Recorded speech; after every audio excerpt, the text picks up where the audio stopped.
Good morning everyone. ये topic Ramayan और उसके पुरातात्विक प्रमाण मैंने 6th क्लास की एनसीईआरटी चैप्टर 3 से लिया है। इसमें हम रामायण के समय का वर्णन जो हुआ है उसके बारे में पढ़ेंगे।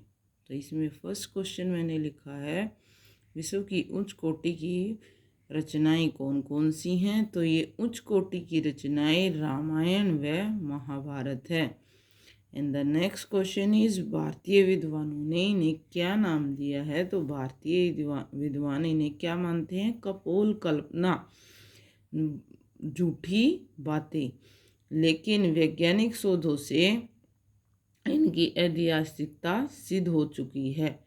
द नेक्स्ट क्वेश्चन इज, आदि कवि किसे माना गया है? तो ये आदि कवि कौन है? रामायण के रचयिता वाल्मीकि को। रामायण की रचना किसने की है? क्वेश्चन यहाँ कैरी हो जाता है। तो ये रचना की है वाल्मीकि ने। नेक्स्ट क्वेश्चन, राजा दशरथ की सबसे छोटी रानी कौन सी थी? तो ये रानी थी कैकई।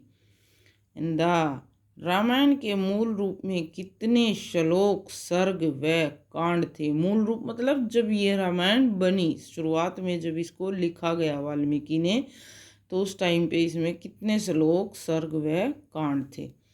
तो मूल रूप में इसमें 24,000 श्लोक थे और 500 सर्ग व 6 कांड थे। लेकिन अब इसमें 25,000 श्लोक और 658 सर्ग व 7 कांड हैं। रामायण में वर्णित घटनाएं कहाँ पे वर्णित हैं, यानी कि कहाँ पे हमें इनका पता चलता है जो रामायण में घटना घट चुकी हैं? तो ये थी महाभारत से, पुराणों से, रघुवंश आदि से। रघुवंश एक महाकाव्य का नाम है। दशरथ जातक और अनौमिक जातक कथाओं से जो राम से संबंधित थी। And the next question is, Jain परंपरा में श्री राम का क्या नाम है? जैन साहित्य में जैन में क्या नाम रखा गया है? पद्म। तो नेक्स्ट क्वेश्चन है, जैन साहित्य में रामायण के अंश कहाँ वर्णित है? कहाँ पर उनका वर्णन मिल सकता है हमें? तो ये है विमल सूरी की रचना पद्म चरित्र, प्राकृत में लिखी गई है। प्राकृत भाषा का नाम है। रवि सेन की रचना है पद्म पुराण, जो संस्कृत में लिखी गई है और स्वयंभू द्वारा रचित अपभ्रंश भाषा में लिखी हुई रचना में। And the next question is, Indonesia, Java, Indo China में रामायण का क्या नाम रखा गया है? तो इंडोनेशिया में रामायण को काकोबिन, जावा में सीरतराम और इंडो चाइना में राम कीर्ति के नाम से जाना गया है। द नेक्स्ट क्वेश्चन, 1949 में डच सरकार ने इंडोनेशिया को कौन सा द्वीप नहीं दिया? तो ये डच सरकार है थी उस टाइम पे, तो उन्होंने कौन से द्वीप पे इंडोनेशिया को देने से मना कर दिया था? तो ये था न्यू गिनी। न्यू गिनी पर स्थित पर्वत शिखर का वर्णन हमें कहाँ से मिला है?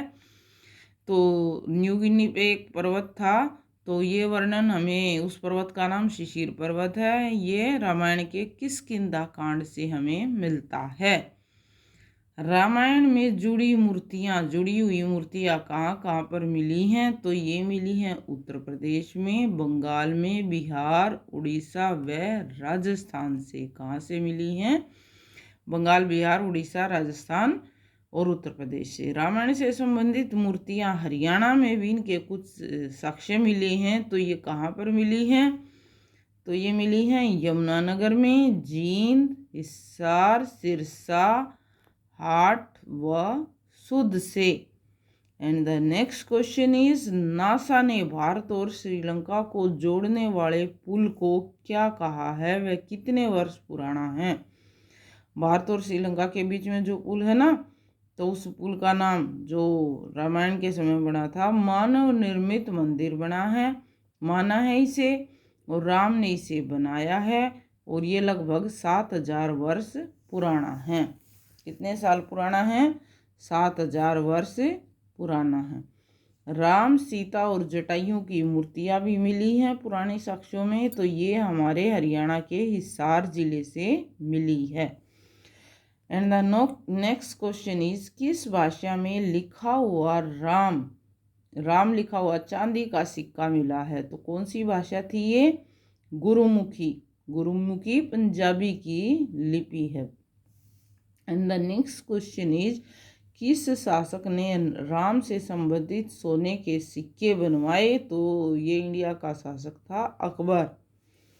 और मुगल शासक था ये।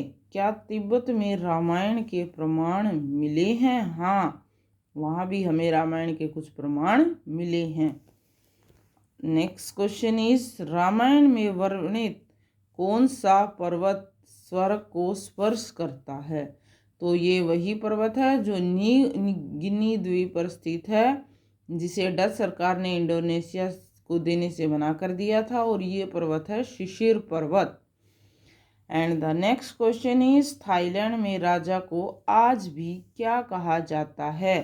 तो आज भी महाराजा को राम कहा जाता है, जबकि वे बौद्ध धर्म के लोग थे, तब भी हिंदू धर्म के साहित्य को मानते हैं। So thanks, please watch the video and subscribe and share my video.